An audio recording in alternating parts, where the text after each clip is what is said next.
The road to Ravenhollow wound through the borderlands like an old scar, dusty and uneven under the late afternoon sun. I rode slowly on my mare, her hooves kicking up small clouds of dry earth with every step. My saddlebags clinked softly with the weight of hammers, wrenches, spare rivets, and the small leather pouch of oil I always carried. Another job, another fence or gate or broken plow. It was the same story in every village along the edge of Eldermoor, people who needed things fixed but could barely afford the fixing. I was 32, unmarried, and owned nothing but the tools in those bags, the horse beneath me, and the calluses on my hands that smelled of grease and forge smoke even after I washed them. My father had taught me that machines had heartbeats if you listened close enough. He died of fever when I was 20, leaving me his box of tools and the habit of hearing iron speak. Most days I tried not to think too much about that. Thinking made the road feel longer. Ravenhollow appeared over the next rise, wide fields stretching toward the horizon, most of them brown and overgrown with thistle and wild grass. Only a few patches showed signs of recent planting. The main house was large and solid, built of dark stone with heavy timber beams, but it looked strangely empty, as if the land around it had been forgotten on purpose. I tied my mare to a post near the barn and unloaded my tools. A tall orc woman stood on the wide porch watching me, arms crossed over a leather vest reinforced with iron plates. Her green skin caught the light like polished olive wood, and her dark hair was pulled back in a simple braid that fell past her shoulders. She was tall even for an orc, broad-shouldered, and carried herself with the quiet authority of someone who owned everything in sight, yet seemed tired of owning it. "You're the mender," she said. Her voice was low, almost rough, like gravel under a cartwheel. I nodded. "Hired to fix the south fence line. 3 broken posts and a gate that won't latch," the messenger said. She jerked her chin toward the fields behind the house. "Start there. Tool shed is open if you need anything. Payment when it's done." No name, no welcome. Just orders. That was fine by me. I worked better when people left me alone. The fence was worse than described. Rotted posts, leaning like drunkards, wire sagging, and the gate hanging by one hinge. I spent the next few hours digging out the old wood, setting new posts, and tightening the wire until my back ached and my shirt clung to me with sweat. The sun was low when I finished the last section. I wiped my hands on a rag and decided to walk the perimeter one more time before heading back to the house for payment. That was when I saw it. Beyond the fence, past a thick tangle of brambles and thorn bushes that looked like they hadn't been cleared in years, something large crouched in the tall grass. At first I thought it was an old wagon turned on its side, but as I pushed through the thorns, careful not to tear my sleeves, the shape resolved into something far more interesting. It was a plow, except no plow I had ever seen. Massive wooden frame of seasoned oak, blackened iron beams, and a system of gears and cogs that looked like it had once turned with the power of 2 strong horses. The main blade was wide and curved, designed to bite deep into stubborn soil. Rusted chains and leather straps hung limp from the drawbar. Moss and vines had wrapped around the axle like they were trying to pull the whole thing back into the earth. One of the great wooden wheels was half-rotted, the iron rim hanging loose. The cutting edge of the share was pitted with orange rust. I crouched beside it and ran my fingers along the frame. The wood was still solid under the decay. The gears, though seized with grit and time, had been cut with precision. Someone had poured real craft into this machine. I could almost hear the echo of hammers and the steady rhythm of a lathe from years ago. A voice came from behind me, sharp enough to make me straighten. "What are you doing back here?" I turned. The orc woman stood at the edge of the brambles, arms still crossed, eyes narrowed. The fading sunlight caught the faint scars along her forearms. Old battle marks or farm work, I couldn't tell. I nodded toward the machine. "This yours?" It was my father's. Her tone made it clear the conversation should end there. I didn't let it. Why leave it out here to rot? She stared at the plow for a long moment, her jaw tightened. Because it died with him. Her hands clenched at her sides, knuckles pale green against the darker skin. She turned to leave. I spoke before she could walk away. "I could fix it." She stopped. A short, bitter laugh escaped her. "It has been sitting here 15 years. If you can make it run again, it's yours. Take the whole thing." "I don't want it for myself," I said. "I just don't like seeing something useful left to die." She studied me then, really looked at me for the first time. Her eyes were a deep amber, sharp, and guarded. For a heartbeat, I thought she might tell me to get off her land. Instead, she gave a small shrug, as if the matter no longer concerned her. "Do what you want. Just finish the fence first." She walked back toward the house without another word. I stood there until the light turned gold and the cricket started. Then I rolled up my sleeves and began clearing the worst of the vines away from the axle. The work was slow and dirty. Thorns scratched my arms. Rust flaked under my nails. By the time the sun disappeared, I was filthy, bleeding from half a dozen small cuts and more alive than I had felt in months. Each seized bolt I freed felt like a small victory. Each gear I turned by hand told me the machine still remembered how to move. I carried my tools back to the small storage shed behind the barn and made a bed for myself on a pile of old sacks. The orc woman, Vashara Keld, I learned later from one of the farm hands, had not offered me a room in the main house. That was fine. I preferred the smell of hay and honest dirt to polite silence. Outside, under the rising moon, the old plow waited in the grass like something asleep. I lay on my back, staring at the rough beams of the shed roof, and whispered to the memory of my father. "I'll bring it back. I swear it." I didn't know then that fixing that machine would do more than wake up an old plow. It would start to thaw something frozen inside the orc woman who owned this land, and it would change the rest of my life. The next days blurred into a rhythm of sweat, rust, and the slow music of metal waking up. I rose before dawn, ate the hard bread and cheese the farm hands left for me, and walked straight to the old plow. The brambles had been my first battle. Now the machine itself fought back with seized bolts, rotted wood, and decades of neglect. I replaced the worst sections of the axle with fresh oak I cut from the edge of the woodlot, shaping each piece by hand with adze and draw knife until it fit snug. The iron teeth of the gears were bent or missing. I carried them to the small forge behind the barn and heated them cherry red, hammering new edges while sparks danced like fireflies. Every afternoon the sun beat down on my back as I scraped rust from the share blade with a wire brush and coarse sandstone. The work was dirty and loud, but it felt honest. My hands remembered the lessons my father had drilled into them, how to listen to the way iron sang when it was right, how to coax life back into something the world had given up on. On the fourth morning, I was crouched beside the frame, chiseling away a stubborn crust of corrosion, when my blade caught something deeper than rust. I brushed the flakes aside and leaned closer. There, etched into the iron crossbeam in careful, proud letters, were the words, "Keldon made this for the first harvest of his daughter." I read them aloud without thinking, my voice rough from dust. "Keldon made this for the first harvest of his daughter." Silence stretched behind me. Then I heard the soft crunch of boots on dry grass. Vashara stood there, arms folded tight across her chest, staring at the inscription like it had reached out and struck her. Her amber eyes didn't blink. For a long moment she said nothing at all. I wiped my hands on my trousers. "Keldon was your father?" She gave one slow nod. Her throat worked. When she finally spoke, her voice was quieter than I had ever heard it. "He loved this land more than gold. He believed Raven Hollow could feed half the border if the soil was treated right. He built the plow so even the poorest farmers could borrow it after the dry years. He said strong hands and good iron could turn dust into bread." She looked away toward the empty fields. Then the barn collapsed on him during a storm. After he was gone, my stepmother and the old advisors turned the farm into nothing but rent and ledgers. I inherited the soil, but I couldn't touch the memories. She didn't say more. She didn't need to. I saw the way her fingers dug into her own arms, holding herself together the way someone holds a cracked jar. I sat back on my heels. "My father was a poor blacksmith," I said after a while. "He used to tell me machines have souls if the maker puts his own into them. He died of fever when I was 20. For a whole year afterward, I couldn't strike a hammer without hearing his voice in every ring of iron. I left the forge and wandered, thought maybe distance would quiet the sound." I shrugged. Turns out silence hurt worse.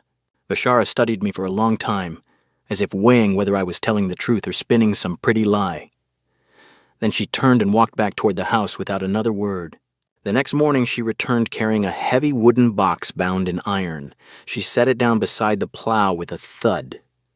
Inside were her father's old tools, chisels worn smooth at the handles, a brass measuring gauge, a stopper jar of thick oil that still smelled faintly of pine, and a sheaf of yellowed drawings covered in careful measurements and notes. "I don't know how to use all of them," she said, almost like an admission. "Then learn," I answered. She narrowed her eyes. "You're ordering the Mistress of Raven Hollow." I smiled despite the ache in my shoulders. "No, I'm ordering the person standing in my light." To my surprise, she stayed. At first she only handed me tools when I asked. Then she began wiping dust from the wooden frame with a rag, slow and careful, as though the oak might bruise under her fingers. The first time her palm rested on the main beam, I saw her shoulders tense. She closed her eyes for a heartbeat, breathing through whatever memory had risen. I said nothing. I simply passed her a clean cloth and kept working. Word of what I was doing spread through the village like smoke. A handful of farmers drifted over in the late afternoons, leaning on fence posts to watch. Some shook their heads. One old man laughed outright. "That wreck hasn't moved since Keldon died. You'll have better luck teaching stones to dance." I kept my head down and my hammer steady. Vashara, who had always watched from a distance, stepped closer that day. She stood right beside me in the open, tall and green and unyielding, daring anyone to mock the machine or her again. No one did. 7 days after I first touched the plow, the gears finally turned. I had spent the morning soaking every bearing in oil and gently tapping the last stubborn cog into place. Vashara stood a few paces away, arms crossed but eyes fixed on the machine. I gripped the main drive shaft with both hands, set my feet, and leaned my weight into it. At first, there was only a dry, protesting screech. Then something deep inside the old plow gave a soft click. The gears began to move slowly, reluctantly, but they moved. The sound started rough and ragged, then smoothed as oil worked its way into the teeth. A low, steady rumble rolled across the yard like distant thunder that had finally remembered how to speak. I stepped back, breathing hard, grease and sweat streaking my face.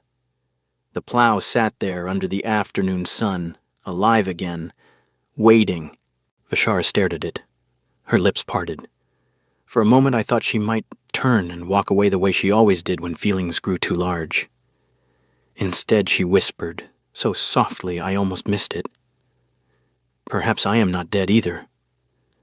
She didn't look at me when she said it. She was looking at the machine, at the iron and oak her father had poured his hope into, and something in her face had cracked open just enough for light to reach the places she had kept dark for 15 years. I wiped my hands and said nothing. Some moments don't need words. They only need to be witnessed. The morning of the test arrived wrapped in thin gray mist that clung to the fields like a secret not yet ready to be told. I rose before the sun, my back stiff from another night on the sacks in the storage shed, and walked straight to the plow. 2 of the strongest draft horses, broad-chested bays named Thunder and Stone, stood already harnessed in the yard, their breath steaming in the cool air. Ravna, the old farm manager, waited beside them with a worried frown etched deep into her weathered face. "You sure about this, lad?" she muttered, eyes flicking toward the machine. "That thing hasn't moved since Master Keldon died. If it breaks now—" "It won't break," I said, tightening the last leather strap. My voice sounded steadier than I felt. Word had spread overnight. By the time the first pale light touched the eastern fields, a small crowd had gathered along the edge of the big eastern plot. Farm hands, a handful of tenant families, even a few curious villagers who had walked over from the nearest hamlet. They stood in a loose half-circle, arms crossed, murmuring. Some looked hopeful. Most looked ready to laugh the moment anything went wrong.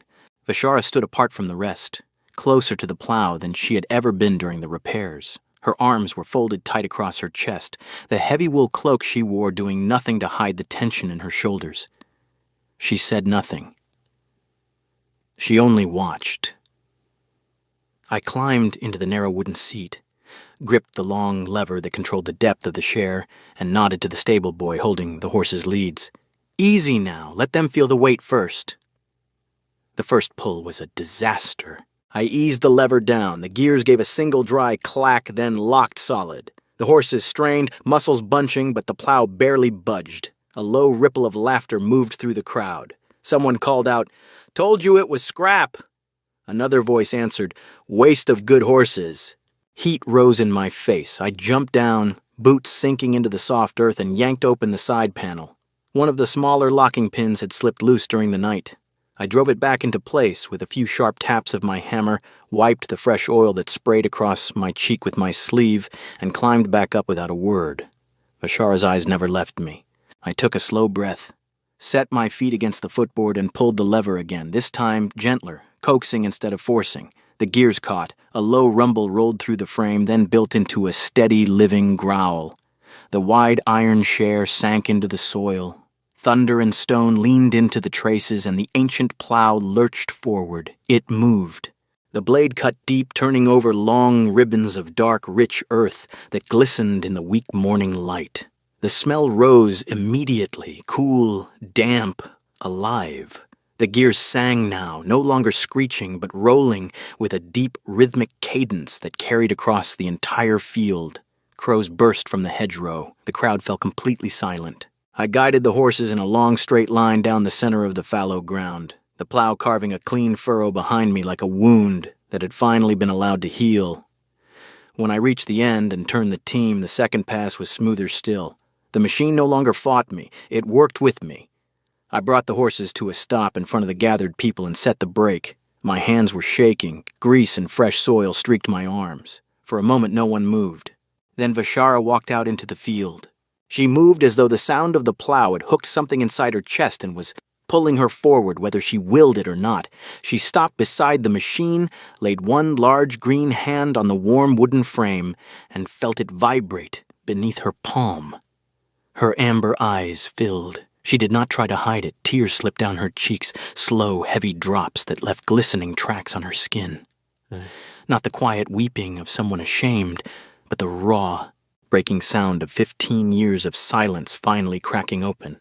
The entire crowd watched, breathless. Bashara turned to face them. Her voice, when it came, was thick but steady. "My father built this machine," she said, loud enough for every ear.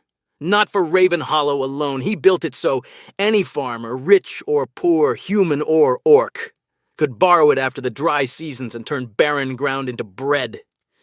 He died, believing the land could feed us all if we worked it together." She looked at me, still seated on the plow. "This man did not come here to mend a fence. He came, and he saw something the rest of us had buried. He made my father's dream move again." She drew a shaky breath. "Today that changes. The eastern third of our land will be open to any family that needs it. Rent will be fair. The plow will be used in common during planting season. Harvests will be shared according to the work each person gives. No more taking the best grain while others starve on the scraps." A stunned quiet settled over the field. Ravna's mouth hung open. Two of the older advisors who had served under Bashara's stepmother stepped forward, faces dark with protest. But the farmers, dirt-stained, hollow-cheeked men and women who had worked these fields for years, dropped to their knees in the fresh-turned soil. One old woman pressed her forehead to the ground and wept openly. I climbed down from the seat. My boots sank into the new earth. Bashara turned to me. The guarded distance that had always lived in her eyes was gone. In its place was something raw and wondering, as if she were seeing me clearly for the first time. She spoke so only I could hear. "I promised that if you made it run again, the plow would be yours."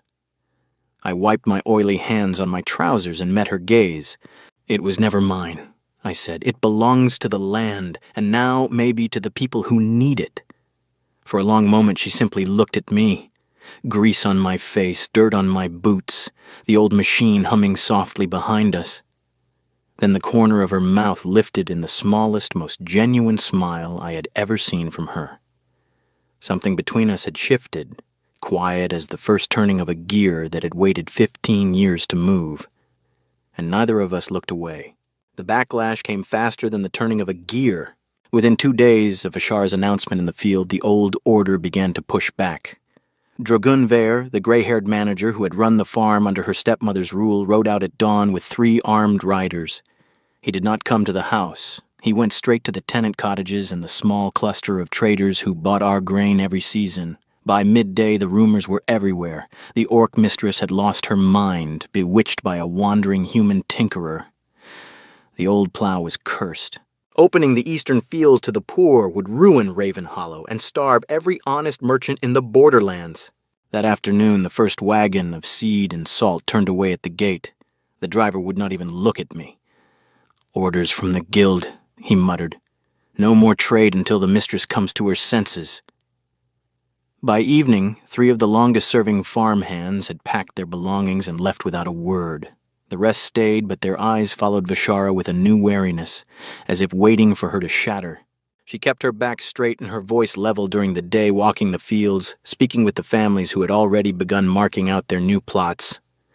But I saw the cost at night. I found her once after dark, standing alone in the open doorway of the old storage shed where her father's drawings still hung on the wall. The lantern light painted long shadows across her face. She held one of the yellowed sheets in both hands, staring at the careful lines Keldon had inked years ago. She did not turn when I stepped inside. She only said quietly, "They are right to be afraid. I am changing everything." I leaned against the doorframe, grease still under my nails from the day's work. "You can still pull back. Tell them it was only talk. No one would blame you for choosing safety." Vishara looked at me then. The amber of her eyes caught the lantern flame. "I lived safely for 15 years, Matthias. I became stone. Stone does not bleed, but it also does not feel the sun." A pause. "I am tired of being stone." I did not know what to say, so I told her the truth the only way I knew how. "I am no lord. I do not know how to speak like one. I only know how to fix what is broken and keep working until the iron sings again." She stared at me a moment longer, then the corner of her mouth lifted in a real smile, small, surprised, almost shy. It was the first time I had seen it reach her eyes. "You speak like a blacksmith who has never learned to lie. It is strangely comforting." The smile faded too quickly. She folded the drawing and set it back on the shelf, but her shoulders stayed a fraction less rigid when she walked past me into the night. The sabotage came 3 nights later. I woke to the sound of metal striking metal. Sharp, wrong, too fast to be repair work. I grabbed the heavy wrench I kept beside my pallet and ran barefoot across the yard. The storage shed door hung open. Inside, 2 shadowed figures were bent over the plow. One held a long knife, slicing through the fresh leather drawstraps we had just fitted. The other poured a sack of coarse sand directly into the main gear housing. A third man was already prying at one of the smaller cogs with a crowbar. I roared and charged. They scattered like rats. I caught only the flash of a cloak and the glint of a house crest on a dropped knife before they vanished into the dark. When I lit the lantern, the damage was clear. Straps cut to ribbons, sand packed deep into the bearings, and one vital gear tooth bent almost double. Rage boiled up so hot my hands shook. I stood there in the lantern light, breathing hard, staring at the ruin of weeks of work. Vishara appeared at the door a moment later, cloak thrown over her nightshirt, hair loose. She took in the scene without a word. Then she stepped forward and laid one large hand on my shoulder. "Do not let them turn you into the animal they say you are," she said quietly.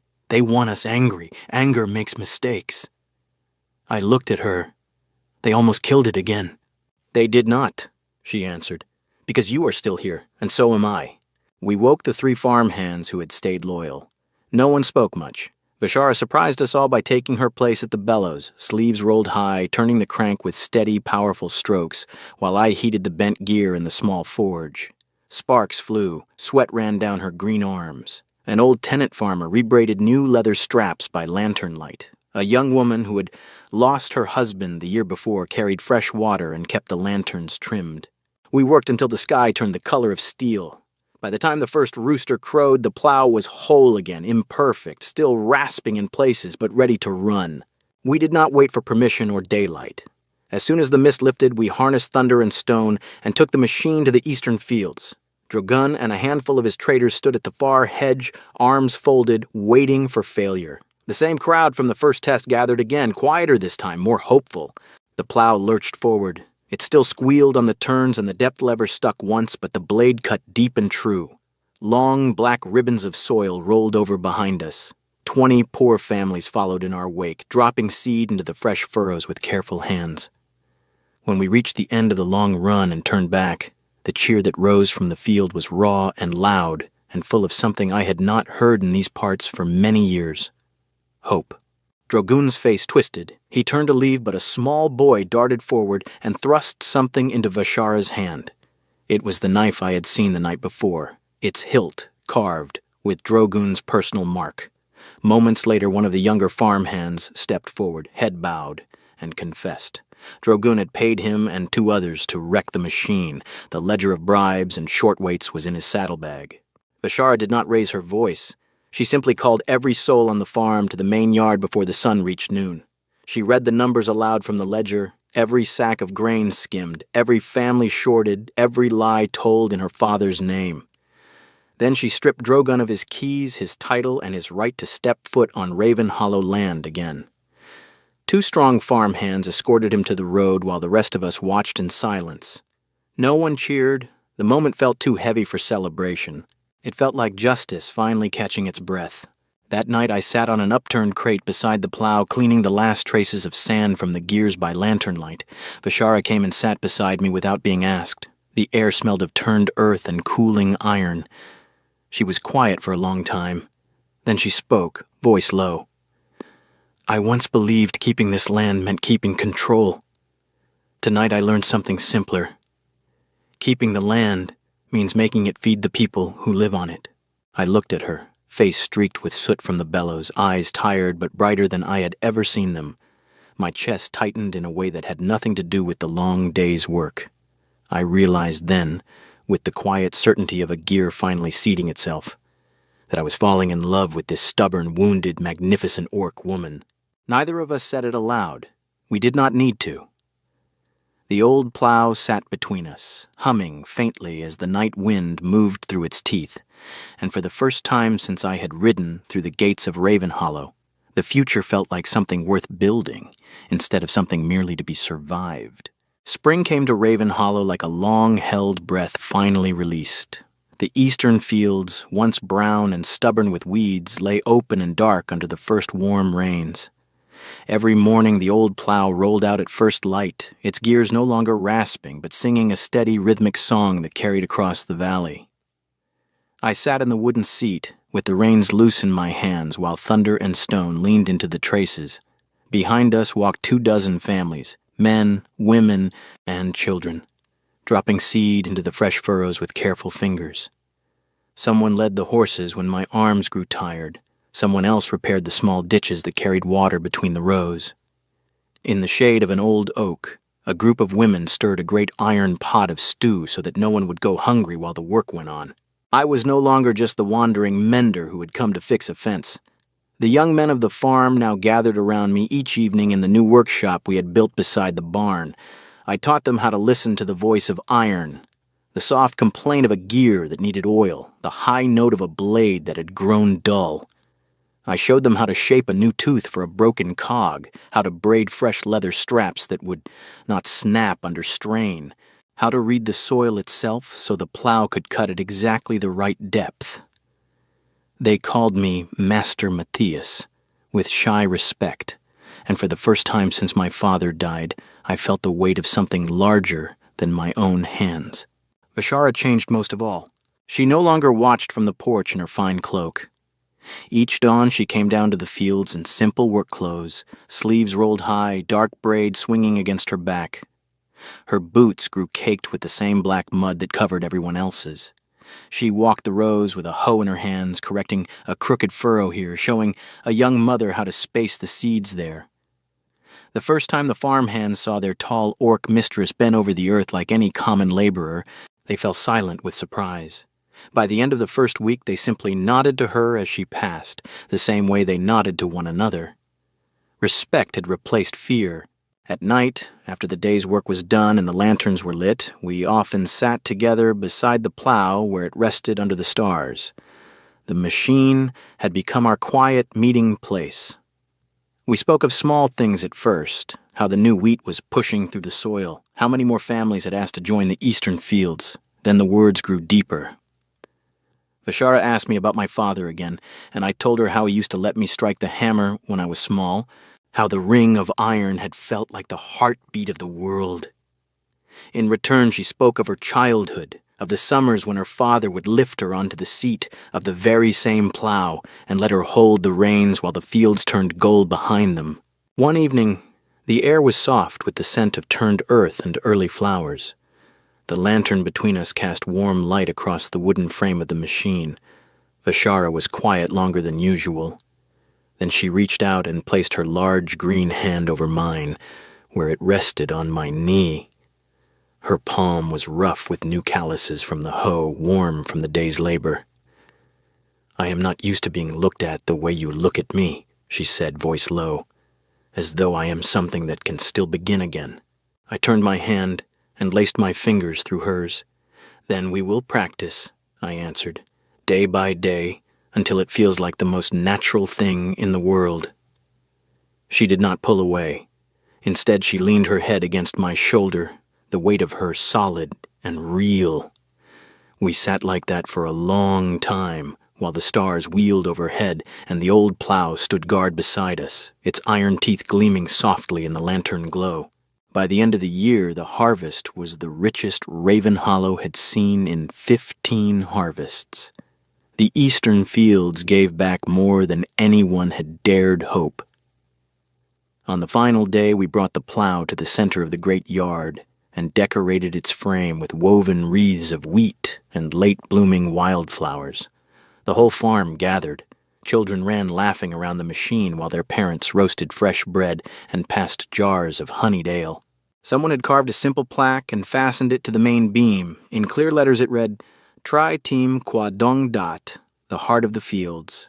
After the singing and the dancing had quieted, Bashara led me away from the lanterns to the new forge we had built together. In her hand she held a heavy iron key. She pressed it into my palm. "Raven Hollow needs you," she said, then softer, looking straight into my eyes so there could be no mistake. "But I need you more than the land ever could." I closed my fingers around the key. Its weight felt like the beginning of something I had never known I was searching for. I was no longer the hired mender who had ridden through the gates with nothing but tools and an old horse. I was home. The story had begun the day I came to fix a broken fence and found an old plow abandoned among the thorns. Others had seen only rust and ruin. I had seen memory. Vashara had seen pain. But when those gears turned again, they woke more than a machine. They woke a farm, a community, and two hearts that had both been left too long in the cold. Now, whenever the plow rolls across the fields of Raven Hollow and its steady song rises into the morning air, I hear the same quiet truth I first learned beside my father's forge. Nothing is ever truly lost if someone is still willing to listen, to mend, and to stay.